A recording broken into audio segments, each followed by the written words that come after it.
dilakukan oleh orang yang memang memiliki yang boleh memerintah. Contoh begini, kalau ada orang anak-anak kecil, ya, memang dia punya budak, maka anak kecil ini ketika dia katakan dia memberikan budak itu belum sah. Kenapa? Karena dia bukan termasuk orang yang boleh memerintah, zat amri, atau bukan juga orang yang zat tasarruf, atau orang gila. Ya, orang gila punya budak. Karena dia orang gila punya budak, kemudian dia katakan saya memberikan kamu, maka itu enggak sah. Kenapa? Karena dia gila. Benar dia memiliki, benar dia miliki, gitu. Benar dia memiliki budak tersebut. Gitu, tapi karena dia gila, maka pemerdekaan yang dia lakukan tidak sah. Kenapa? Karena dia termasuk daripada ghairi zaidin tasarruf. Orang yang enggak berhak, orang yang tidak boleh mentasarrufkan harta bendanya. Gitu, ya. Jadi orang yang boleh memiliki, yang boleh memerdekakan, sah pemerdekakan itu apabila keluar dari orang yang memiliki, yang boleh memerintah di dalam pemilikannya. Gitu, ya. Wa yaqa'ul itqu bi sarahil itqi, dan terjadilah pemerdekakan itu dengan kata-kata yang jelas memerdekakan. Kadzalika bana bi sarahil kadzalika bi ba'dina, begitu pula di bagian di setengah daripada matan kita. Wa bi ba'diha, dan sebagiannya. Wa yaqa'u tasrihul itqi, dan terjadilah kata-kata yang jelas memerdekakan. Wa lam anna sarihahu al-itqu wa tahriru, ketahuilah bahwa kata-kata yang jelas di dalam masalah memerdekakan budak adalah al-itqu atau at-tahrir, itu jelas. Wa ma tusrafu minhuma, dan apa-apa yang ditasrifkan daripada keduanya, ka'anta atikun au muharrirun, seperti engkau telah bebas, engkau telah merdeka. Nah, jadi gini. Jadi yang dikatakan kata-kata yang sahih bahwa pertama dari syaratnya adalah memerdekakan budak itu sah apabila dilakukan oleh tiap-tiap orang yang memiliki, yang boleh memerintah di dalam pemilikannya. Yang kedua, terjadilah pemerdekakan itu dengan kata-kata yang sahih, dengan kata-kata yang jelas. Kata-kata yang jelas itu kayak apa? Seperti tadi, memerdekakan, terus apalagi melepaskan, ya, itu ya kata-kata. Kalau dalam bahasa Arab kata-katanya al-iqtaku atau at-tahriru. Contoh, orang itu mengatakan anta atikun, engkau telah bebas. Anta muharrirun, ente telah merdeka. Nah, itu kan jelas namanya, ya, itu jelas. Jadi nggak butuh, kalau yang begini ini nggak butuh niat lagi nih. Kalau udah jelas begini, gitu. Dia mau bercanda-bercanda aja, dia bercanda begitu sama budaknya. Mau saya punya budak, ya, saya bercanda-bercanda. Anta atikun, ente udah bebas. Sah, udah bebas sudahnya. Karena kata-katanya jelas, nggak perlu butuh niat. Sama motolak jadinya, ya. Ya, sama motolak jadinya, gitu. Karena dengan kata-kata yang jelas. Sekali lagi, itu ya, dengan kata-kata jelas. Jadi kalau kata-kata yang jelas itu tidak membutuhkan niat. Ya, sekali lagi saya katakan, umpama saya punya budak, kemudian saya ngomong sama budak saya, anta muharrirun, engkau sudah bebas, engkau sudah merdeka. Padahal sih cuma nyel doang. Jadi udah dimerdeka tuh, karena kata-katanya jelas, gitu ya. Nah, jadi maka ini dikatakan wadasihul itqu wa yaqaul itqu, dan terjadilah memerdekakan bisolihil itqi, dengan kata-kata yang jelas memerdekakan, yang jelas, kata-kata yang jelas memerdekakan atau membebaskan budak, gitu ya. Kata-kata yang jelas apa? Itu tadi al-itqu, ya, atau al-iqtaku, ya, memerdekakan, wa tahriru, dan membebaskan. Tuh, ya, kata-kata yang sahih maksudnya, gitu. Dan kata-kata yang ditasrifkan dari situ. Ya. Wala farqa fi hadza bainahuma wala farqa fi hadza baina hasilin wa ghairihi. Dan tidak ada perbedaan di dalam masalah ini, dalam masalah yang sahih dan jelas ini, baina hasilin wa ghairihi, daripada berpura bercanda-canda ataupun tidak, sama aja jatuh juga. dia mau serius, dia mau bercanda. Kalau tuannya mengatakan anta infak, anta atikun, anta maharirun, itu sudah jadilah pembebasan. Artinya budak tersebut bebas sudah. Sekalipun si tuannya ini ngomongnya cuma main-main, ngomongnya cuma bercanda, karena kata-katanya jelas membebaskan, ya udah jatuh bebas. Sama dengan talak tuh, ya. Lu bertalak satu, cuma main-main, jatuh. Terus kalau balik lagi guru itu nikah lagi apa kagak? Tergantung, udah masa idahnya belum. Kalau itu udah masa idah, tergantung talaknya. Kalau talaknya udah talak satu, dia mau balik lagi. Kalau belum selesai masa idahnya, boleh rujuk tanpa akad lagi. Asal ngucap minta maaf udah gitu dah. Bisa, cuma biar supaya jelas, biar mah rujuk itu ada saksinya. Itu ya boleh. Sebenarnya nggak ada kepastian, tapi aku kembali lagi kepada engkau, dia terima, ya itu udah jadi gitu. Tapi syaratnya satu, kalau dia tahap satu, masa idahnya belum habis. Kalau masa idahnya sudah habis, berarti orang tersebut harus akad, jadi akad baru ya gitu. Kecuali kalau talak tiga, harus ada muhalil dulu, 10 tahun dulu, ya. Itu yang muda-muda tuh bilangnya muda-muda. Gitu. Ya jadi kalau talak satu ya, kemudian belum sampai masa idahnya belum habis, masih ada gitu masa idahnya itu. Nah ini pun masa itu juga kudu kita benar-benar pahami begitu ya, karena masa idah itu kan ada karena ditinggal mati suaminya, atau dikatakan kalau kita ini cerainya cerai mati begitu, ada juga cerainya cerai hidup. Nah, itu beda masa idahnya ya. Kalau dia umpama cerainya cerai mati karena dia menikah, cerainya itu karena jadi jandanya itu karena apa? Karena tinggal mati suaminya, itu kan 4 bulan 10 hari. Kalau gara-gara emosi, ya sama aja. agak masih dong. Talak mati arti. Masih dong masa idahnya ada. Masa idah nggak kalau masa itu nggak pengaruh dengan emosi. Kalau masa idah nggak ada pengaruh, mau emosi mau ngapa, itu nggak ada pengaruh dengan masa idah. Masa itu berpengaruh tadi dengan masalah cerainya. Kalau masalah emosi itu berkaitan dengan masalah jatuh ingkarannya. Ya ente mau emosi, ente mau pulang-pulang yang menjadi kepala, kan tadi jelas, udah jatuh, gitu. Terus balik lagi minta maaf doang. Ya. Iya balik lagi minta maaf. Minta maaf kemudian mengatakan anna rajitu ilaiki, ya aku kembali kepada engkau. Cuma pada waktu itu kalau nggak tahu cuma minta maaf, ya udah saya maafin. Iya berarti kan ada niat di situ, ya. Ada maaf, kemudian juga tanda maaf itu kan berarti tanda bersilakan untuk kembali, gitu, ya. Artinya bahwa kita kembali ke rumah, ya. Makanya hati-hati bagi ini. Wah John, lu masih muda John.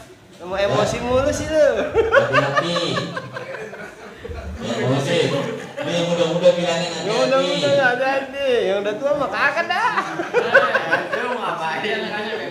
Gini, yang saya katakan seperti ini. Hal-hal semacam itu, ini kesempatan pribadi. Kejujuran hati kita, kejujuran diri kita, awas hati-hati loh. Kita ngomong sama orang begini ngomong, ya ternyata kenyataannya lain, tanggung jawab sama Allah bukan tanggung jawab manusia. Makanya hati-hati. Ada begini Bang Heri, enggak kok saya nggak jatuhin talak begini. Ya dah, lu ngomong gitu nggak ada buktinya, nggak ada saksinya. Ya kita mau ngomong apa lagi? Kayak gitu. Nah artinya bahwa di sini dibutuhkan kejujuran kita. Jadi kalau mau jatuhin talak dua, ya ngomong jatuhin talak dua, jangan sampai soalnya akan pengaruh semua. Gitu, ya. Kalau mau jatuhin talak tiga, ngomong jatuhin talak tiga. Lo mau emosi, lo mau ngapa, lo mau jatuhnya begitu. Makanya jangan, ya harus hati-hati. Makanya hal-hal semacam itu, sekali lagi saya katakan, hati kita yang bermain. Ya. Kita ngomong boleh aja seperti ini seperti itu, makanya dibutuhkan jujur kita. Makanya biar supaya plong kesononya, hati-hati nih bagi kita di rumah tangga, hati-hati. Kita kadang-kadang di rumah tangga ini begini mulu, gonjang mulu, hati-hati, jangan salah kita, ada yang kata jujur. Tapi Udah guru kalau belum tahu mah pada waktu itu minta maaf doang mah nggak apa-apa kali ya. Ya belum tahu nih aturannya bagaimana. Ya minta maaf belum tahu bagaimana belum tahu. Jangan juga alasannya kagak tahu mulu. Ya. Jadi tahu nih lu teh. Ya. Gitu ya, artinya sekali lagi kalau masalah urusan itu kan urusan domestik kita kan, urusan dapur kita. Artinya kalau urusan dapur kita yang tahu itu kita sama istri kita, perlu lagi liburan.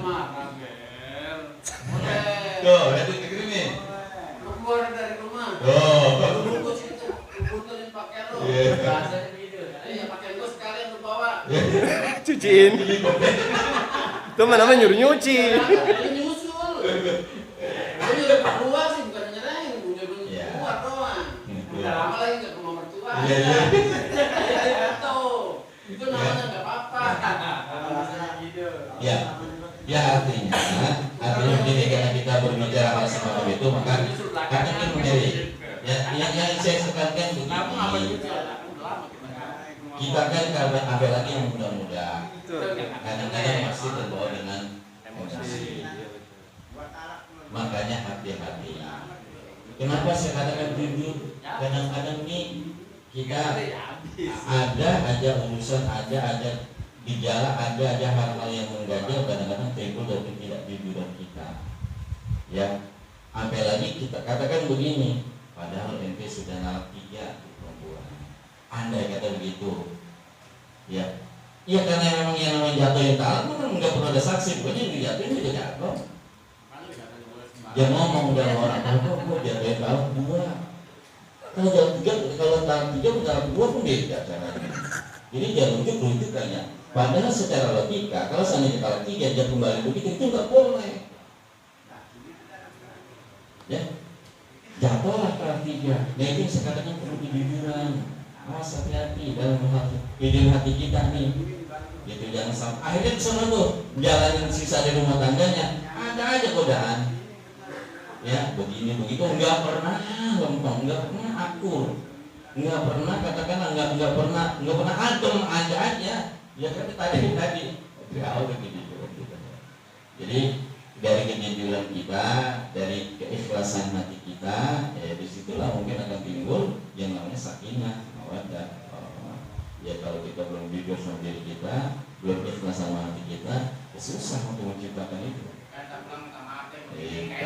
Ya. Aku macam muda-muda, mana mantan masih mau balikan aja. Ya.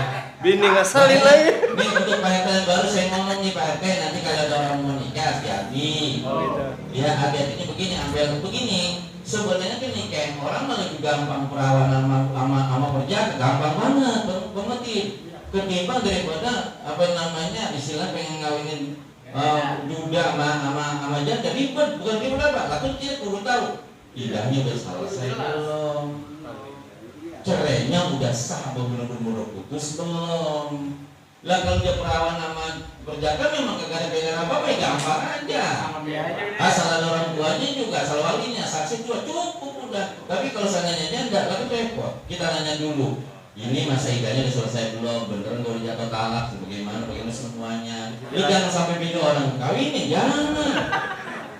Iya jangan stempel aja. Ini enteng gini urun tatar itu dulu sekali nih. Tatar dulu. Ya, iya.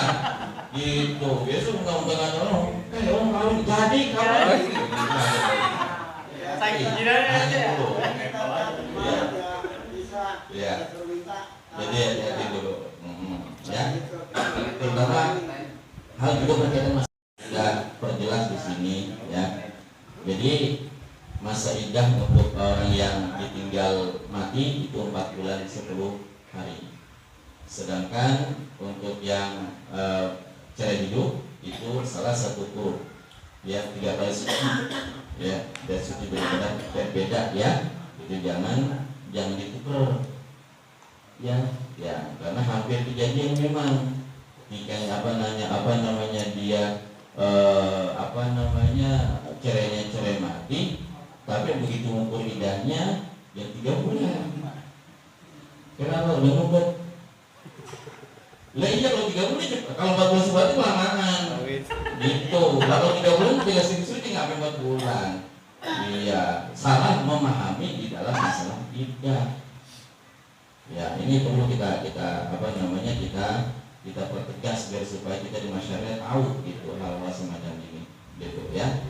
Jangan sampai salah begitu, gitu. Nah ini kita pertegas. Ini kan, ya udah masa ini lewat, ya. tapi surat dari KU atau urusan agamanya, belum ada itu gitu. Ya, artinya secara hukum agama sudah sah, sudah boleh. Secara agama, ya boleh. Artinya kalau kita mau menikahkan dia secara agama sudah sah, karena sudah selesai masa iddahnya. Walaupun ya akte cerainya belum. Ya, karena kita harus bedakan antara hukum agama dengan hukum negara. Sama yang disebut dengan nikah di bawah tangan. Di bawah tangan nama apa? Oh, nikahnya digini, tapi tak ada bukan. Ya, kan istilahnya gitu, nikah di bawah tangan. Bukan berarti orang nikah di bawah tangan begini, bukan di bawah tangan kita bukan. Ada di bawah tangan itu nikah secara agama saja, tanpa tercatat di kabar urusan agama. Nah, dengan pertanyaan Bang Hambali tadi, sekalipun akte cerainya belum turun, masa iddahnya tapi sudah selesai, maka orang tersebut secara hukum agama boleh. Secara hukum agama itu ya, secara hukum agama itu tidak boleh sah karena secara hukum agama sudah selesai masa iddahnya. Kalau yang dicerai, kalau yang istirahnya udah 4 bulan kita ambil lagi bagaimana? Nah ini dia, ya namanya kan belum ada kata talak. Iya, kata talak kan justru 4 bulan gitu. Ya, maka di sigot itu kan di sigot talik nih, kalau nih, waktu ini kan baca sigot talik nggak? Lupa. Jangan Udah lama juga sih. Banyak kali ya. Itu kedua, jika saya meninggalkan istri saya 1 tahun, berapa itu? Ya begitu, maka jatuhlah talak 1, gitu. Ya artinya kalau memang itu terjadi, itu bisa talik itu. Kalau seandainya memang itu terjadi, umpamanya Bang Heri ninggalin istrinya setahun berturut-turut tanpa memberikan apa lahir dan batin, jatuh talak 1. Itu ada di buku nikah ya? Ada coba terus Kalian tunjukin tuh namanya. Ada. Biasanya sigot talik itu ada. Iya, kalau janda-janda bodong. Nah, kayak tadi dia itu kayak gitu banget tuh itu tuh. Ya jadi tinggal aja sama lakinya, ya. Dia kata udah cerai, udah cerai mana belum ada yang mau cerai kan tiap laki yang nyerahin. Ya. 1 tahun itu dengan alasan apa? Hah? Dengan alasan apa? Ya alasan maksudnya alasan gimana nya? Setiap pekerjaannya selama 1 tahun apakah pergi ke sana atau kemana gitu? Pekerja apa? Kalau dia kerja berarti kan ada kabar berita, ada tujuan. Ini dia juga tinggal aja tuh gitu. Gitu ya, kalau boleh katakan, Neng, saya kerja dulu ya setahun gitu, atau kemana saya pergi dulu, namanya izin dengan baik-baik ya, ini kerja tinggal aja udah gitu kan, di penjara jadi pertama kali tahu gitu ya, di penjara gitu ya. Maka itu dan istrinya tidak ridho, nah itu ada kan kata-kata seperti itu, maka jatuhlah talak 1. Tapi kalau istrinya itu tinggal mundur dia, silakan, tidak jadi masalah. Apalagi masalah masih ada komunikasi, istrinya tunggu kalau jadi TKW umpama ya, suaminya jadi TKW setahun-tahun tapi masih ada komunikasi, nggak ada jadi masalah. Makanya nanti ini kita baca lagi kita buku sigot taliknya itu yang di belakang ada, gitu sigot talik ya. Makanya ini hal-hal kecil semacam ini kemudian kayaknya remeh, tapi di dalam kehidupan berumah tangga ini sangat menentukan dan menentukan ketenangan hati kita di dalam menjalankan bahtera rumah tangga. Padahal sepele. Ya, makanya kalau kata orang konsepnya sakinah mawaddah warahmah itu kan sumbernya dari kehidupan kita berdua, kehidupan keikhlasan kita berdua. Ya, jadi sumbernya dari situ. Gitu. Jadi jangan sampai kita mengatakan sakinah mawaddah warahmah bukan kudu banyak duit, kagak begitu juga. Ya banyak duit belum tentu sakinah mawaddah warahmah. Gitu, tapi tergantung daripada hati dan kejujuran kita di dalam menjalankan hidup rumah tangga. Ikhlas enggak? Kadang-kadang lakinya ikhlas, bini tidak ikhlas. Kadang-kadang nanti sakinah, itu sakinah. Dia baik aja. Beda lagi aja. Bener nggak? istrinya ikhlas, suaminya kagak, lah kok kagak jadi bagaimana? Ya ribut mulu jadinya. Lah kalau umpama laki punya gaji 500.000, lakinya dia ikhlas banget, suami tiap itu ikhlas gak bisa, yang sudah baik emang dapat segini, lo senang istrinya, besok tambah dia kerja. Lebih gua kasih 5 juta ikhlas orang, apa lagi gua kasih 2 juta, tambah ikhlas kali. Dan jangan juga mentang-mentang bini ikhlas, bini gua 500 juta ikhlas, besok biarin gak gua kasih juga nggak apa-apa kali mah. Jangan juga salah juga kewajiban suami untuk memberikan nafkah gitu ya. Nah jadi ini, jadi kalau yang penting ikhlas ya, kemudian menjalani itu seperti apa namanya, jangan saya katakan tadi, karena kalau saya perhatikan itu ya, yang namanya rumah tangga sekali lagi di hati kita, niat kita gitu. Karena hal kayak tadi tuh yang kan sangat pengaruh banget sih masalah hal semacam itu ya, karena sekali lagi itu kejujuran di antara kita. Di dalam rumah tangga itu kan kita berdua yang tahu. Jadi ada mungkin pengundi saya katakan, ada orang padahal dia sudah menjatuhkan talak, tapi dia tidak apa namanya, begitu dia keluar dan dalam keadaan emosi, gitu kan, selesai semua, padahal dia menjatuhkan talaknya, talak 3, dia emosi, dia balik lagi begitu aja, balik aja udah. Padahal kan sama peraturan nggak boleh begitu. Itulah yang saya katakan tadi Bang Bakti, imbasnya bukan hanya kepada diri kita pribadi, kepada anak yang akan kita hasilkan juga. Tuh, itu yang saya katakan tadi, harus ada keikhlasan. Ya, harus ada keikhlasan di situ. Gitu, di situ. Maka maksud saya, imbasnya itu bukan hanya kepada pribadi-pribadi orang tersebut, tapi juga keturunan yang dihasilkan. Makanya kudu ada keikhlasan. Kalau mau dijatuhin talaknya talak 3 atau katakan talak 2, lah talak 2 kan kalau yang mau jatuhnya udah lepas daripada iddah, kan kudu akad lagi. Talak abokin nantiin lagi. Itu, ya kan? Itu yang begitu, gitu, ya. Akhirannya nih Bang Heri, nurun ke anak. Kadang-kadang anak susah diatur, kadang-kadang anak yang bikin masalah. Jangan disalahin anak dulu, jangan. Ya, jangan-jangan nih dari kita nih, ini nggak beres. Dari prosesnya, dari apanya, nah itu, ya dari prosesnya, dari segala macamnya. Gitu. Apakah ini yang waktu kita menghasilkan memang di luar jalur hukum atau bagaimana? Kita nggak tahu. Ya, makanya hati-hati. Ya hati-hati dalam hal semacam ini. Memang sekali lagi saya katakan, apa bagaimana dari sih ngomongin itu dia terus soalnya itu iya panjang jadinya. Alhamdulillah sekarang nggak ada. Insyaallah ya. Nah lanjut.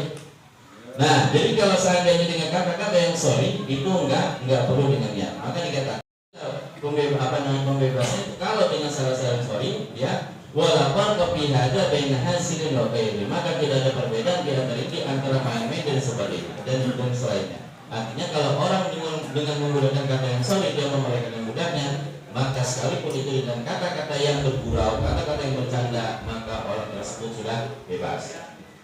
Gitu ya. Wa min sahibin ashaib apa namanya faktur raqabah. Dan juga sebagian daripada kata-kata yang sorry adalah faktur raqabah. Wala yahtaju sharih ila niyatin, dan tidak membutuhkan kata-kata yang jelas dengan niat, enggak perlu dipakai niat gitu. Wa yaqul iqwayatun bi ghairi, dan jatuh pula yang namanya memerdekakan budak itu dengan yang tanpa dengan tanpa yang sorry atau dengan kata-kata yang kinayah. Kama qala wal kinayatu maniyah. Adapun dengan kata-kata yang kinayah itu harus ada niat. Kakau li'isrihi, seperti perkataan seorang tuan kepada hambanya, la milkali alaika, la sultani la sultanali alaiki, atau alaika wa milkalika. Seperti kata-kata seorang tuan kepada budaknya, tidak ada lagi kepemilikan bagiku atas engkau, dan tidak ada lagi kekuasaan bagiku atas engkau. Ini kan kinayah. Artinya beda. Kalau yang tadi kan jelas, engkau sudah merdeka atau engkau sudah bebas, itu jelas. Tapi kalau seandainya seorang tuan mengatakan kepada budaknya, saya sudah tidak memiliki lagi atas engkau, itu kan masih kinayah. Kalau memang dia niatkan untuk memerdekakan budak, jatuh. jatuhlah akad pembebasannya. Tapi kalau dia niatkan bukan untuk membebaskan, tidak jadilah si budak itu menjadi bebas. Ya, katakan dia cuma bercanda doang. Ya, la milki alaika, tidak ada lagi kepemilikan aku atas kamu. Dia ngomongnya cuma atas bercanda doang, bukan dengan niat untuk membebaskan, maka tidak jadi pembebasan budaknya. Karena itu kata-kata yang kinayah. Atau katakan tadi Rasulullah Nabi alaika, tidak ada kekuasaan bagiku atas engkau. Ini kan masih kinayah juga, ya, masih sindiran, masih kiasan, belum jelas apakah memang membebaskan atau bukan. Gitu. Warna midalika dan sumpama yang demikian itu. Wa idza ataqa dzalika tasarrufi ba'da 'abdi masalan atau kali jami'u. Dan apabila memerdekakan orang yang boleh mentasarrufkan akan sebagian hambanya umpamanya atau alaihi jami'u, maka merdekalah atasnya akan seluruhnya. Musiran kana sayyidu, apakah tuannya itu termasuk orang yang mampu aula atau tidak. Muayyinan kana dari batu aula, ia tentukan sebagian tersebut atau tidak. Pokoknya semuanya jadi bebas. Ya. Wa in ataqabi bagi nasihat apa syaitan, ya nasiban lahu bi 'amdin masalan, au ataqa jami'ahu wa huwa musrun bi batihi saraiku ila batihi. Dan jika yang memerdekakan pada sebagian nasihat disebutkan ataqqa syirkan, nasiban sebagian yang merupakan miliknya daripada seorang hamba umpamanya, atau jami'ahu atau ia membebaskan seluruhnya, wa huwa muslim dan dia mampu daripada sisa daripada haknya tersebut, saraiku ila batihi, maka menjalarlah pembebasnya itu kepada sisanya, kepada bagian yang merupakan si batihi daripada sisa daripada hak yang lebih dibebaskan. Itu ai amdi ai sarabina ma ai sarabidi, artinya menjalanlah pembebasan itu kepada apa yang lebih mudah dengan dia daripada bagian syariatnya Allah sahih daripada kaul yang sahih. Ya. Wa taqa'us sarayatu fil hali al-labad wallahu a'lam bisawab. Dasnya beda ya. Wa muslim wa taqa'us sarayatu fil hali al-labad wallahu a'lam bisawab dengan dua makna. Bismillahirrahmanirrahim. A'udzu billahi minasyaitonir rajim. Bismillahirrahmanirrahim. Alhamdulillahirabbil alamin arrahmanir rahim maliki yaumiddin. Iyyaka na'budu wa iyyaka nasta'in ihdinas siratal mustaqim siratal ladzina an'amta 'alaihim ghairil maghdubi 'alaihim waladdallin. Sallallahu alaihi wasallam. Bismillahirrahmanirrahim. Alhamdulillahirabbil alamin. Wa sallallahu alaihi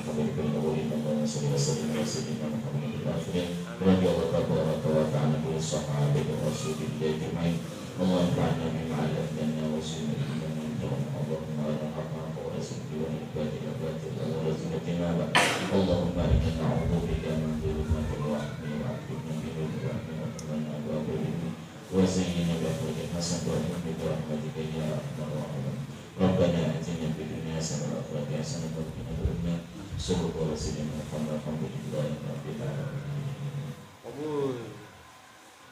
Bismillahirrahmanirrahim. Ila hadratin Nabi Mustafa wa